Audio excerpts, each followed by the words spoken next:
World Intangible Cultural Heritage, Asian Poetry and Talk Show with Dr. Saheb Khandare.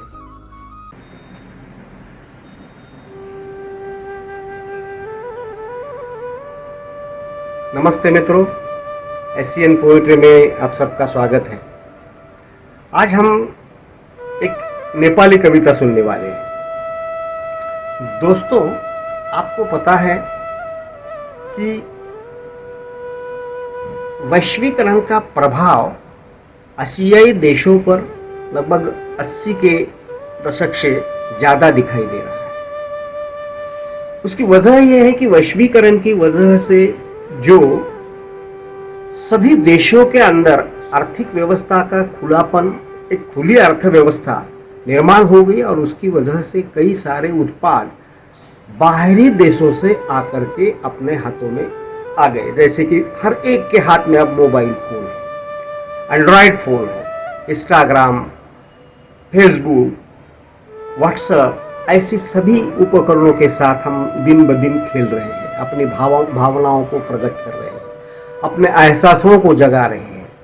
ये ऊपर से तो बहुत अच्छा लगता है, लेकिन वैश्वीकरण के कारण जो यांत्रिक उत्पादों ने हमारे जीवन पर प्रभाव डाला है, वो हमारे संस्कृति के कारण बहुत ही गहरा परिणाम करने वाला है।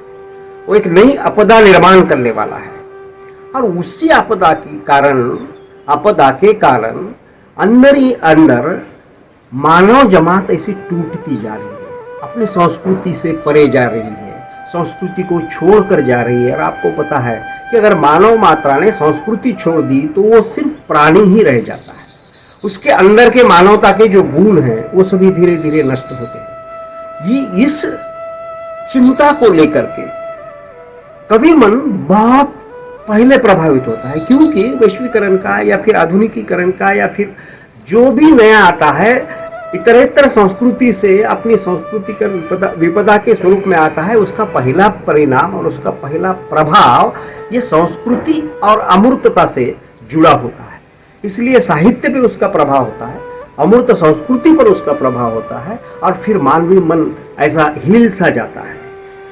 ये जो कविता हम सुनने वाले हैं उसकी कवयित्री है ज्योति खवास। वो नेपाल के धनकुटा नगर पालिका की रहने वाली है। ये पेशे से एक शिक्षक है, एक संवेदनशील शिक्षक है। उसको अपने संस्कृति के प्रति बहुत असीम प्यार है। संस्कृति के साथ साथ मानवीय एकता पर, मानवीय बंधुता पर वो हमेशा सोचती रहती है। और वो सोच विचारों में वो जब देखती है कि ये वैश्विकीकरण के कारण आदमी से जो नाता आदमीयता का होता है, इंसानियत का होता है, उसके परे जा रहा है और उस नाते के दूर जाने की वजह से एक विवशता पैदा हो रही है। हमारे जीवन में जो सामाजिक मूल्य है वो सामाजिक मूल्य बड़ी मात्रा में क्षतिग्रस्त हो गए हैं और ये क्षति जो है वो हमारे जीवन के लिए उपयुक्त नहीं है। आइसोलेशन जो है, अकेलापन जो है, वो अकेलापन समग्र मानव मात्रा के लिए एक प्रश्न चिन्ह है, एक दुविधा है, एक सोचने वाली बात है। और ये बात को लेकर के ज्योति खवास अपनी विवशता इस कविता में बहुत ही अलग ढंग से हाल में जो आदमी जी रहा है उसके बारे में सोचती है। वो क्या सोचती है, कैसी सोचती है, वो तो उनकी कविता से हम सुनेंगे। और उनके कविता सुनने के बाद हम उसकी शक्ति स्थल क्या है, उन्होंने भाषा में कौन से प्रयोग किए हैं, किस बिंबों को लेकर के वो अपनी कविता में जर्जर व्यक्ति की वेदनाओं को उजागर करने की कोशिश कर रही है, ये सब हम बाद में देखते हैं। तो चलो मित्रों, सुनते हैं ज्योति खवास, नेपाल की कवयित्री, उनकी एक कविता विवशता। आत्मा दहको कथा जस्तै भयो जिन्दगानी यहाँ, आत्मा दहको कथा जस्तै भयो जिन्दगानी यहाँ। दियो त मन्दिरमा जल्छ, तर अगरबत्तीले मुर्दालाई सुगन्ध दिनु छ।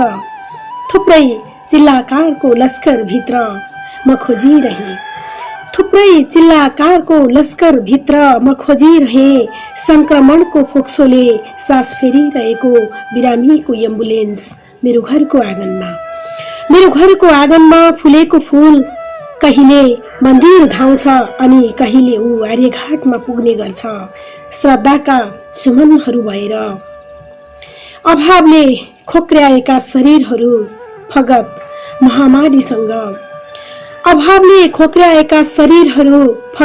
महामारीसँग पौठे जोडी खेल्दै दिवंगत हुन्छन् मृत्युलाई अवसर सम्झेर।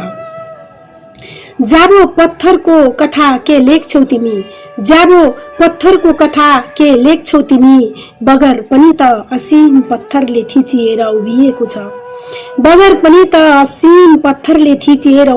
छ आकाश छुने रहरमा। बिरानो यो सहरमा आज भोलि मान्छे मेसिनसँग साटिय मात्र अस्तित्व पाउँछ। निर्दयीहरूको बस्ती जहाँ हरेक प्रहर सपनाहरू रेटिने गर्छन्। सास धान्ने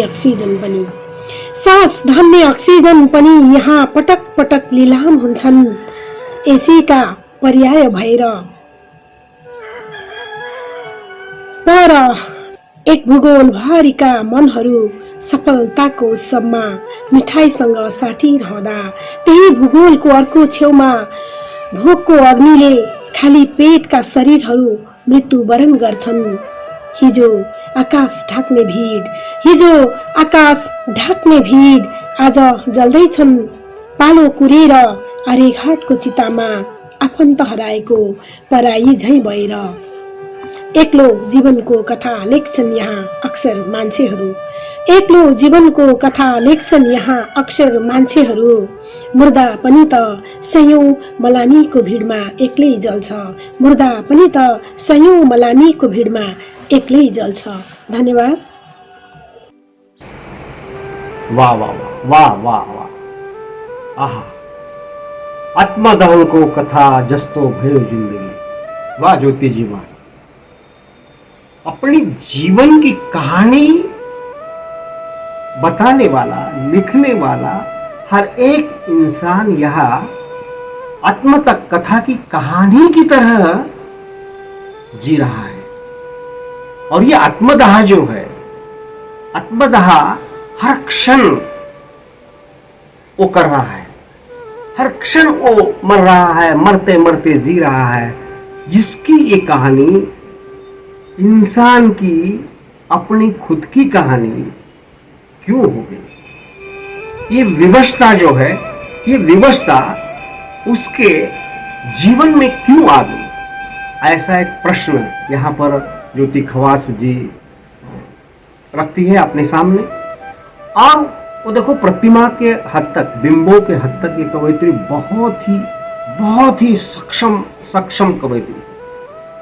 कविता तो मैंने कई बार कहा है कि भाषा के परे जाकर के होती है, वेदनाओं का अंत नहीं है। वेदना तो हमारे जीवन में जन्म से लेकर के मृत्यु तक है, लेकिन वो वेदना की गहराई को नापने का जो काव्यात्मक तरीका होता है वो यहाँ पे बहुत ही अच्छा दिखाई देता है। थुपरे चिल्लाकार को लश्कर भित्र में खोजी रहे संक्रमण को फोक्सो ले सांस फेरे का एम्बुलेंस।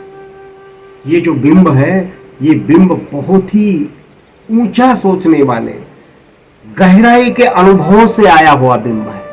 कई चीख तिकारों की लश्कर के अंदर में ढूंढ रही संक्रमित फेफड़ों में सांस ले रही एम्बुलेंस, जो जीवनदायी कहलाती है एम्बुलेंस। उसके जरिए हम जीवन पाने की कोशिश कर सकते हैं, लेकिन वो कोशिश करने वाली एम्बुलेंस ही अब कई संक्रमित फेफड़ों में सांस ले रही है। ये जो जीवन की यातायात की प्रतिमाएं हैं, ये बिंब है, ये कवि के अंदर जो अनुभूति है वो अनुभूति के गहराई को नापती दिखाई देती है। जीवन देखो, जिंदगी और मृत्यु में, मृत व्यक्ति में और अभी जो जिंदा है उसमें कोई फर्क ही नहीं रहा है। इसीलिए ज्योति जी कहती है, मरे हुओं को खुशबू देने के लिए जलती है अगरबत्ती। यानी जो जिंदा है उनको कोई सुगंध या कोई भी अच्छी बातें नहीं मिल रही है, और जो मरे हुए हैं उनके लिए यहाँ, मुर्दों के लिए यहाँ पर सुगंध देने की सुविधाएं उपलब्ध है। यही फल है वैश्विकीकरण के बाद टूटे हुए इंसानों का, टूटी हुई संस्कृति का, संस्कृति से परे जाकर के जीने वाले इंसानों का। सिर्फ महामारी से खेलता है शरीर, यानी क्या, हम जो जी रहे हैं तो ये हमारा जीवन अभी हाल में हर आदमी शरीर हरू भगत महामारी संग पाठे जोरे खेल दे, इतनी सूक्ष्मता से जीवन के बारे में सोचने वाली ये कविता वर्तमान एशियाई कविता में एक अपना अलग से स्थान निर्माण करती दिखाई देती है। और देखो, अजनबी लोग ऐसा एक बिंब इस कविता में हमने सुना है। वो कहती है, आसमान छूने की चाह से अजनबी लोग इस शहर में आजकल, आसमान छूने रहरमा बिरानो यो शहरमा आज भोली मान से। ये कौन है अजनबी लोग, जो हमारी गांव में, हमारी संस्कृति में, हमारे देश में आकर के हमें ही खोखला कर रहे हैं। इन लोगों की वजह से हम हमारे नहीं रह सके और फिर हम हमसे ही दूर जाने रहे हैं। हम हमसे ही दूर जा रहे हैं, और दूर कहां तक जा रहे हैं। हमारा कोई मरता है तो उसके लिए आर्य घाट के चित्ता में खो जाता है कोई आदमी। ऐसी एक प्रतिमा यहाँ पर, ऐसा एक बिंब यहाँ पर दिखाई देता है। आर्य घाट को चित्ता मां अपन तहराए को पराय भैर, माने कि आर्य घाट की मृत्यु जहां पे जलाया जाता है लोगों को, वहां की चिता में हो गया है रिश्तेदार को।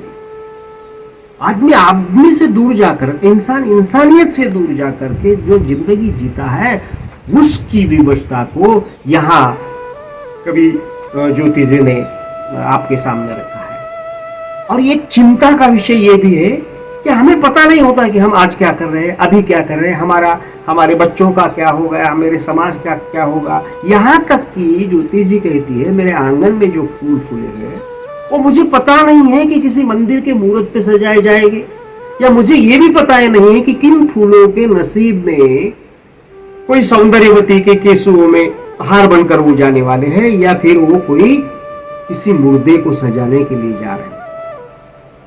मेरे आंगन में जो फूल खिले हैं, कभी मंदिर जाते हैं तो कभी कहीं आर्य घाट पहुंचते हैं।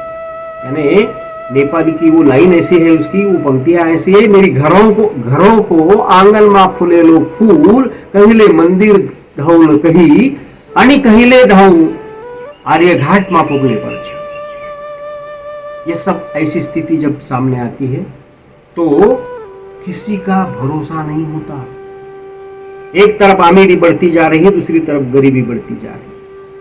ये किस वजह से, ये क्यों हो रहा है? कष्ट करने वाला हर आदमी शाम के खाने के लिए थोड़ा सा अनाज जुटा रहा है। इसीलिए ज्योति जी कहती है कि एक भूगोल भरे मन हरु सफलता को उत्सव मा बिठाई संग रमाई हरदा, तेही भूगोल को और को छेवमा भूख को अग्नि ले। यानी एक ही जमीन के टुकड़े पर, एक ही बस्ती में, एक ही देश में, एक ही समाज में एक तरफ सफलता की मिठाइयां बांट रहे हैं, आनंदोत्सव हो रहे हैं, और उसी में दूसरी तरफ पेट में भूख की आग लेकर के लोग मर रहे हैं। यह है विवशता, ये विवशता है। इसलिए ज्योति जी आपको बहुत सारी बधाई है, आपने एशियाई कविता में अपना अलग सा स्थान बनाया है। ऊंची ऊंची प्रतिमाएं, भाषा के परे जाकर के जीने वाले लोगों की विवशता को आपने कई बिंबों के आधार पर यहाँ पे व्यक्त किया है। धन्यवाद आपका, धन्यवाद आपका। भविष्य सुजलाम सुफलाम हो, आपकी कविता हर आदमी के दिल तक पहुंचे, ये हमारा प्रयास और तमन्ना भी रहेगी। धन्यवाद।